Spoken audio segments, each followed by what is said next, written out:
Tadaima, I am making the video, mostly I'm working on my habits, and I'm trying to figure out which habits can sustain me on my journey to whatever it is that I do next. So on this morning, I am I'm going to be watching this video by SushiReads. I put SushiReads in the wrong place, but that's okay.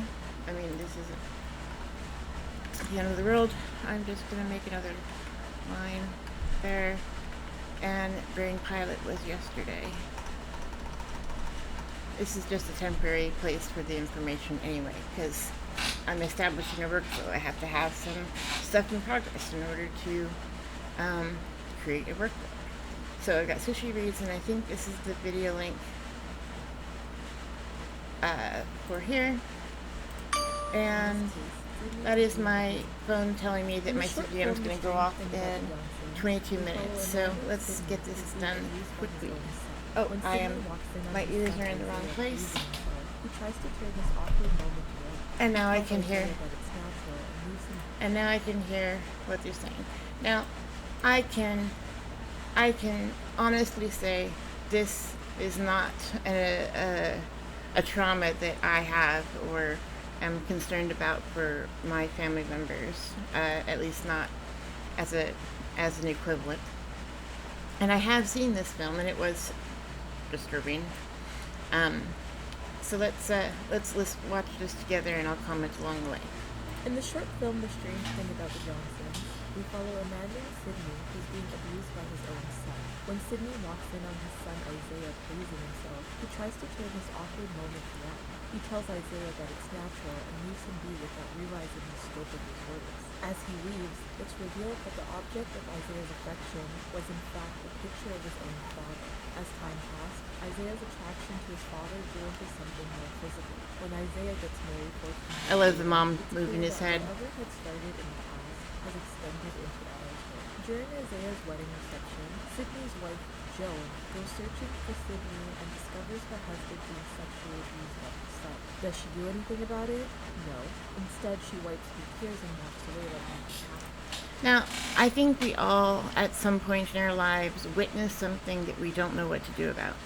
And that's why I think it is so important that we open up the lines for communication. And as a mandatory reporter who was retaliated against for doing what I was required by law to do, I'm no longer sold that the government can help us in this regard, at least not all the time, not everybody.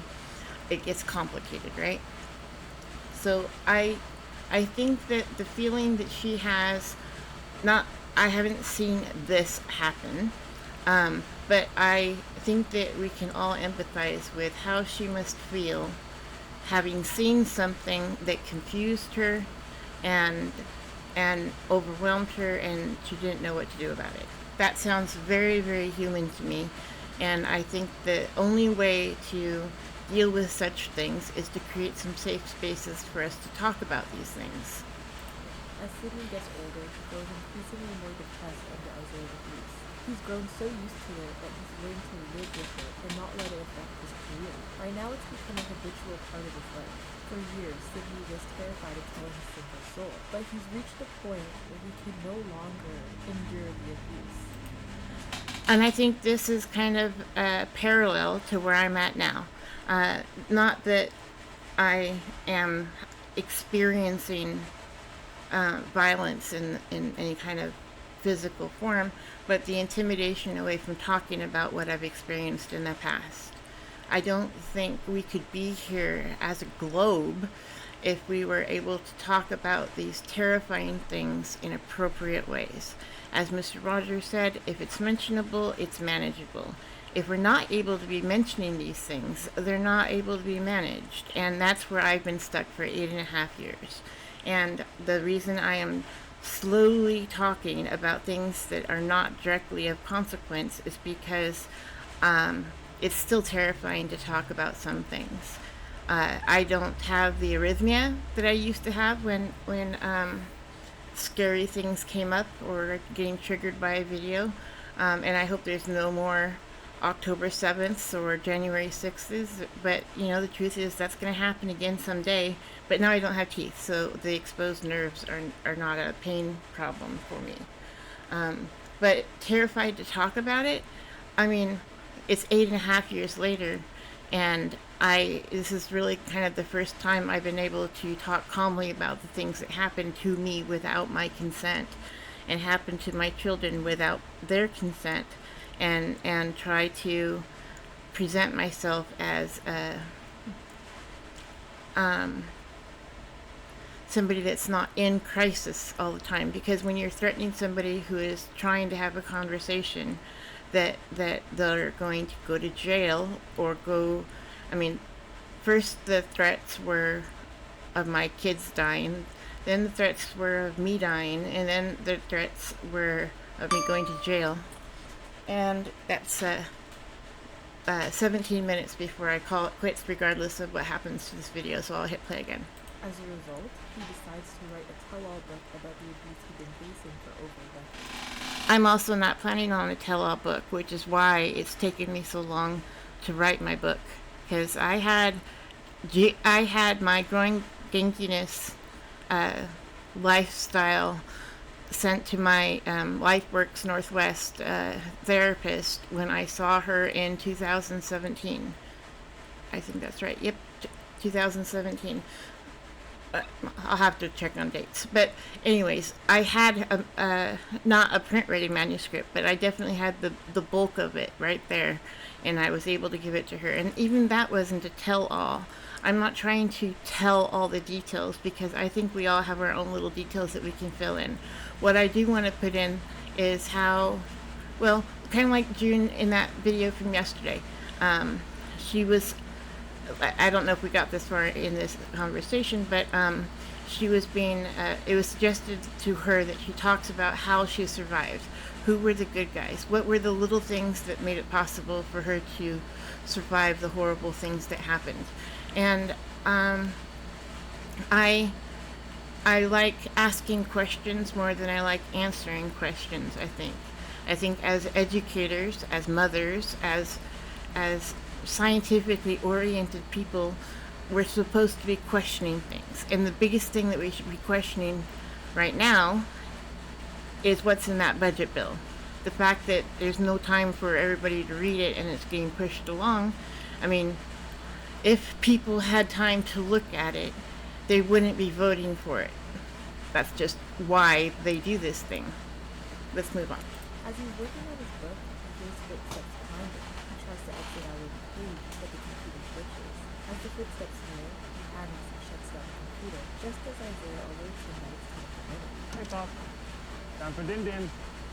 At dinner, Isaiah tries to give his father a gift, which his father declines. This upsets Isaiah, and when Joe tries to lighten the mood, Isaiah snaps and explains that he got this gift specifically for his father, and if she wants it, she'll have to ask his dad. As Sydney holds Joe's hand in reassurance over their son's outburst, Isaiah watches on angrily and begins rubbing on his father's leg underneath the table.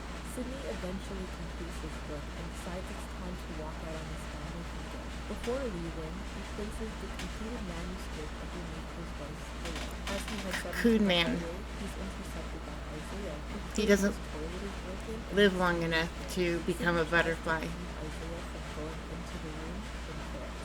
That night, Isaiah approaches Sydney in his office after finding a copy of his father's manuscript. Outraged that his father would dare expose the relationship, I've Joe had this is conversation warning before, that next time the consequences will be a lot worse than a simple stab at where the people have given me the Sydney threats. deletes the file containing his manuscript. After hosting a New Year's party for all their friends and family, Sydney decides to unwind with the dad. But unbeknownst to him, Isaiah had stayed behind with the excuse that he was going to help his parents clean up. Isaiah is on the hunt for his father and becomes enraged when he comes across the locked bathroom door.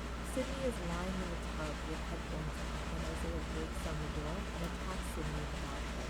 For the second time, Joan is being met with this horrible reality. But instead of helping her husband while he's being assaulted, she once again chooses to ignore what's happening. and drowns out his screams by raising the volume on the TV. That night, Sydney makes a choice. He can no longer stand his son's abuse. Luckily, he's hidden a copy of his manuscript under a loose wardrobe. He attempts to sneak away, but Isaiah is already downstairs waiting for him. Not only is Isaiah hurt that his father was trying to leave him behind, but he's enraged that his father only sees the relationship as one-sided. He tries gaslighting his father by saying it takes two to tango, and whatever he did with his father was doing with him as well. He goes on to...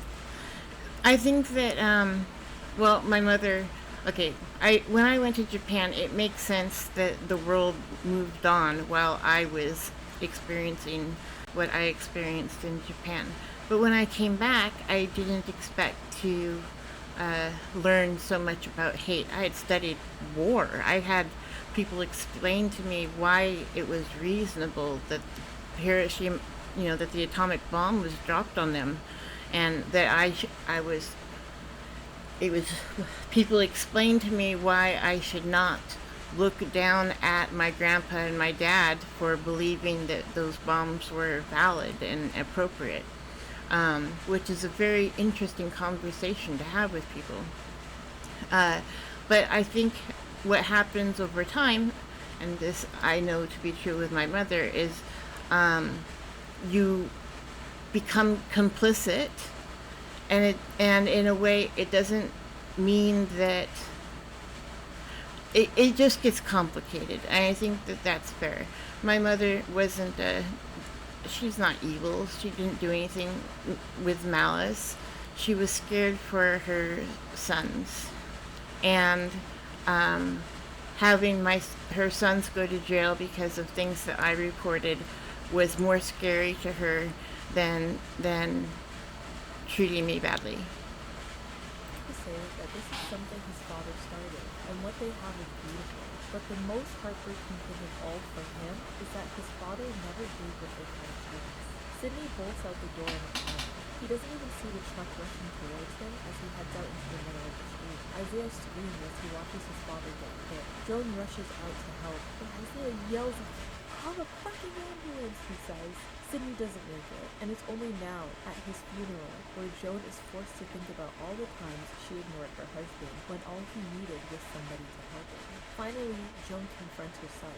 She starts by asking about his prom night and why Sydney was crying and unable to look at her when he returned home that night. At first, Isaiah pretends like he doesn't know what she's talking about, but the longer she presses, the more agitated he becomes, until eventually he comes clean. Everything is coming out now. She says she knows it started earlier than prom night. Sydney tries gaslighting her and becomes more aggressive the longer she pushes. When I was living at Samanka's place, I heard the term gaslight for the very first time. It's just interesting to me to hear a word that is so prolifically used now, and I had never heard it before I was at Samanka's place. "You killed your own father. How could you?" she says before slapping him.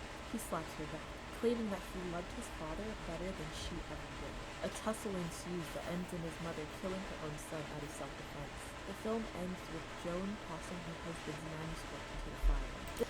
Cocoon Man. I mean, that's actually, I hadn't remembered the manuscript title. It certainly implies that he had something that he was becoming, and I think the concept of becoming is something I find to be appealing. I don't know what I'm becoming.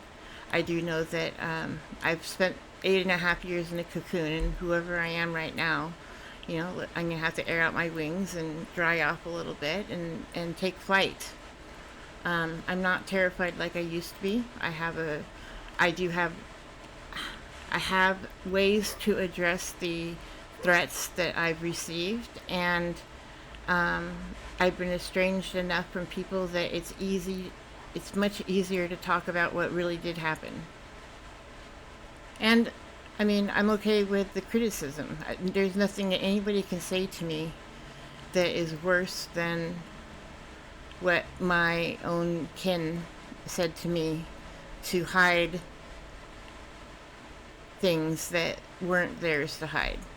This film was one of the most disturbing things I've ever watched. I've seen it 3 times in my life, and every single time it gives me a bit. Despite how disturbing the I think the most disturbing film I've seen is called The Lottery, and I've seen it up on YouTube. I remember looking for it online to show my kids, and I couldn't find it, but now I've found it. The internet has a lot more stuff up here now. subject matter is, but it also raises a discussion about toxic family relationships, abuse, gaslighting, and how dangerous it is to be a bystander. I can't think of many instances where sexual abuse is portrayed with the older person being the one to endure the abuse. In this case, Sydney was being abused by his son. And my mom, I don't think she was sexually abused by family. But I do know, absolutely, without a doubt, that she has been physically abused by her sons, both of them. And I know that she has worked very hard to hide their transgressions because our legal system isn't very kind to people that should be in jail. And I don't think that the nicest person somebody talks to should be a cop that is using that conversation to punish the offender. We should have a hospitality approach instead of a tricking you into confessing approach. I believed that the cops were the good guys, and I think the worst thing that's happened in these eight and a half years is that I've seen the cops not be the good guys. And when the people who are supposed to make you safe are the people who are instead extending the threats, it's terrifying. That is terrifying. And one of the saddest parts about it is the hopelessness Sydney must have felt while going through this traumatic ordeal. For Sydney, he probably believed that there was nothing he could have done to stop it. From what we know, Isaiah was the abuser and Sydney was the victim. And just like all victims of abuse, Sydney created his son. Imagine what would have happened had he gone to the police and tried to explain that his own son was sexually abusing him. Would they have believed him? And considering the type of person his son was and how he used gaslighting as a habitual defense mechanism, I would have put it past Isaiah to lie and paint his father as the abuser instead. Perhaps he could have recorded any conversations with his son as proof. He tries explaining in the best way he knows how, through literature, but what did he do instead? When Sydney died, I felt a mix of emotions. I was saddened over his death, but at the same time, I felt relieved that he no longer had to endure his pain. He felt trapped for so long, but it's very unfortunate that his death allowed him his own escape. Perhaps he could have left while his son was away at his own home, or maybe he didn't want to leave his wife behind. Maybe he believed that leaving her alone would allow his son to make her his new partner. Maybe for Sydney, enduring his son's abuse was his way of saving his wife or anyone else from going through the same thing. In the end, we see how There's a little bit of that. Now, my dad whipped us less than his dad beat him, and I ran a daycare, so I didn't use corporal punishment on my children because, I mean, that's not how you can behave in a daycare, and we were certified 24/7, so it's not like it would be plausible for me to like. It just I certified a daycare in order to prevent that from being a possibility, I guess, because I saw how my dad treated his sons, and I know how he treated me too. And I remember when my younger brother reported to the cops that our dad beat us, and I didn't say that. I did not back him up on that story, but I think in hindsight that he might have been harsher on the actual spanking part of it on my brothers, definitely on my youngest brother, than he was on me. Now, he wanted me to stand still at 17-year-olds and let him spank me, and that just wasn't something I saw as reasonable. So, I mean, it was pretty easy. You could just walk away, and had a car, could drive away.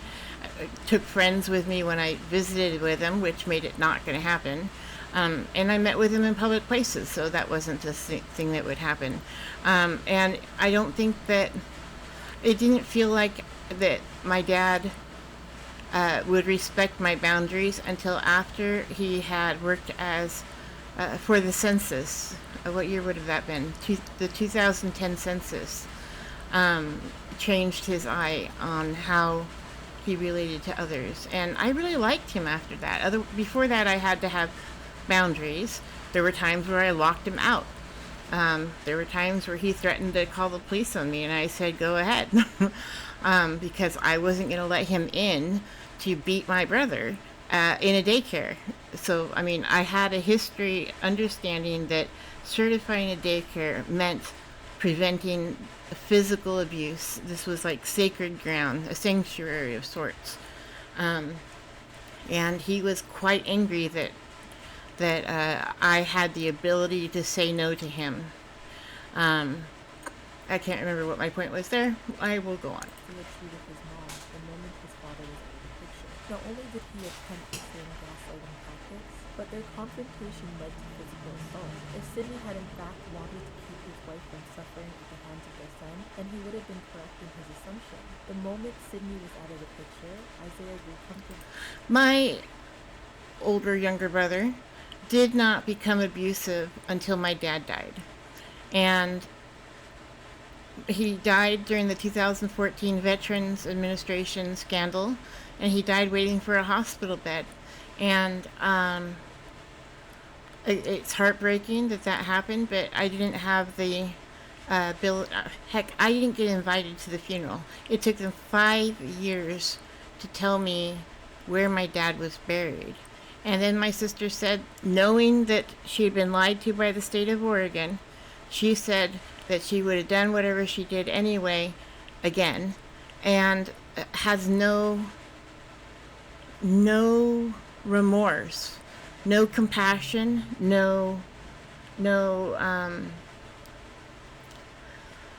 she truly believed I was in the wrong for reporting that my child was the victim of violence in a daycare, a child care, a certified place where you were not allowed to beat other people. And I still just don't understand how she can take that position.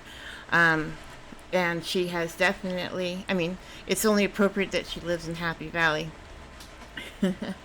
I don't know if she still does, but I find it fascinating that someone can know that the state used them to hurt me and feel good about themselves. It really reminds me of what MAGA's doing right now.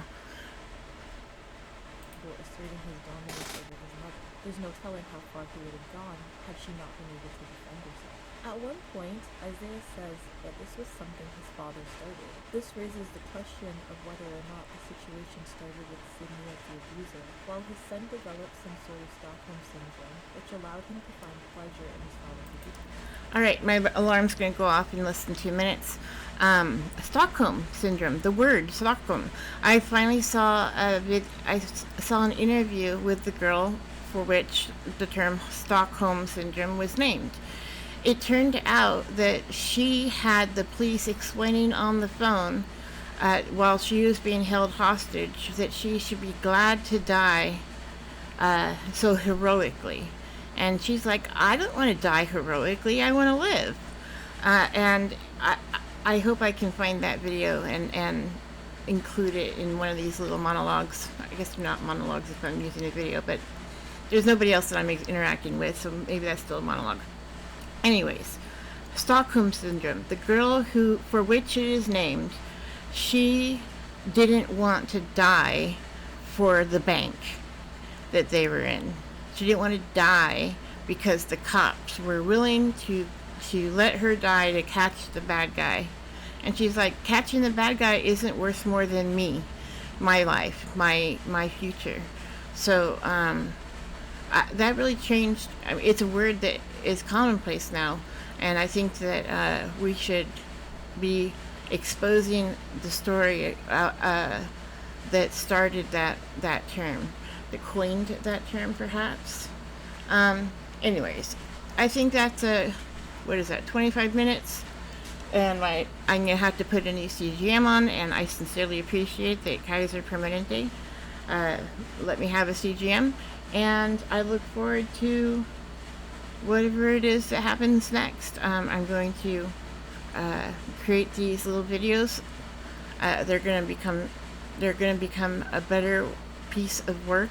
The better, I'm going to progress. You got to start somewhere. And right now, just being able to talk about stuff without crying is progress for me. So I'm going to call this quits. It's a crazy video. If you want to watch the most disturbing film I've ever seen, look up The Lottery.